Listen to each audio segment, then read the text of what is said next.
Now as the Kundalini rises, she enlightens your second center, which we can call as the Swadhisthana chakra for the time being, though it is the third center, but first, second center. You become extremely creative. Extremely creative. I know of a gentleman who came to me, he had no job. And he said, "Mother, I have no job, and what should I do?" I said, "All right, what do you want to do?" He said, "Whatever you say." I said, "All right, why don't you become an interior decorator?" He said, "Me, I don't know what is a teak wood, I don't know what is a rosewood, how am I to become an interior decorator?" I said, "You just use your vibrations. And you'll be surprised he earned millions of rupees out of that profession. Because you become extremely creative.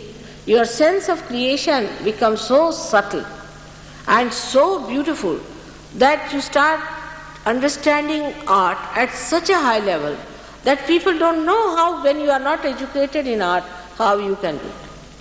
I went to Japan once and they were having an ikebana competition or something. So I went to see the ikebana class. They requested me, "Why don't you do some flower arrangement?" I said, "All right, I'll do it." I did it.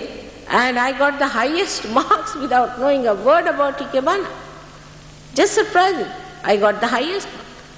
I can do lots of things which I have never done before, like architecture. I have built houses without doing any architecture. I have done decorations of the houses. I have done all kinds of things without knowing how to.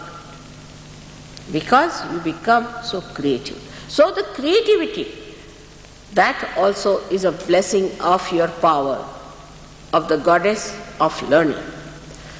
Boys who could not study in the schools were absolutely duffers.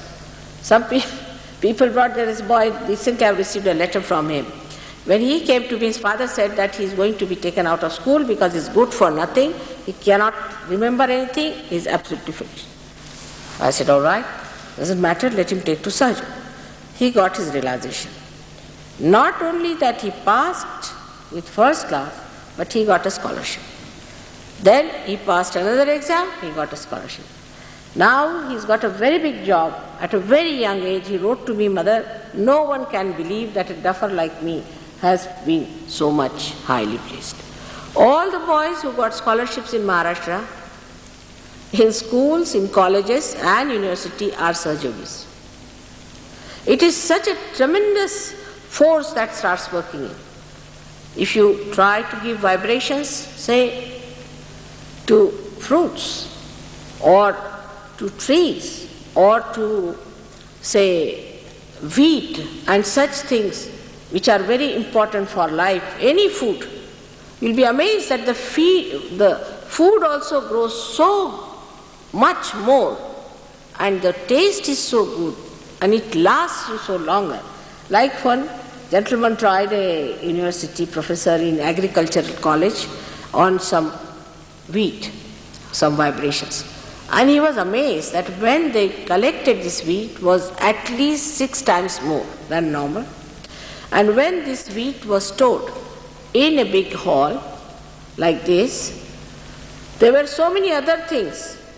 The rats, who are always a menace in India, never touched that wheat. They ate all the rest of it but never touched the wheat. Even the animals, the snakes, even the tigers, of course the dogs and the cats understand it much more. They understand you. They know that you are a saint. They'll never touch you. They'll never trouble you. Even a tiger sees a saint, he never attacks.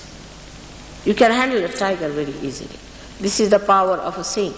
So you develop a tremendous capacity of creativity. The greatest capacity you have then is of creating a new human being out of an ordinary human being. This is the greatest blessing you have, that you transform an egg into a bird. And that is the epitome, that is the spiritual power you have by which you can transform the whole human race into a new race which has this 5th dimension within yourself.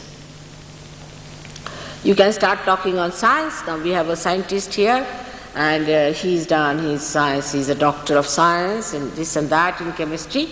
And I explained to him about this, where is the hydrogen and oxygen and nitrogen and all that within us, and he was amazed.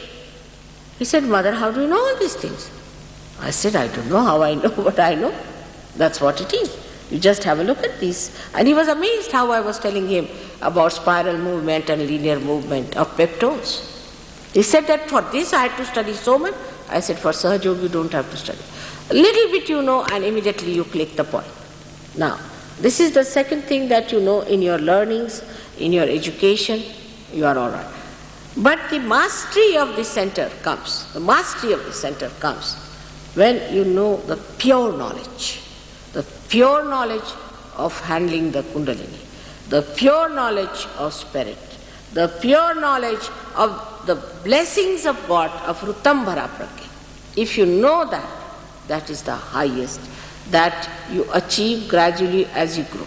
Because when the center starts expanding on the sides, you start expanding in your personality, in your sensitivity, and in your evolutionary ascent. So that is how you start growing from one to another to another to another.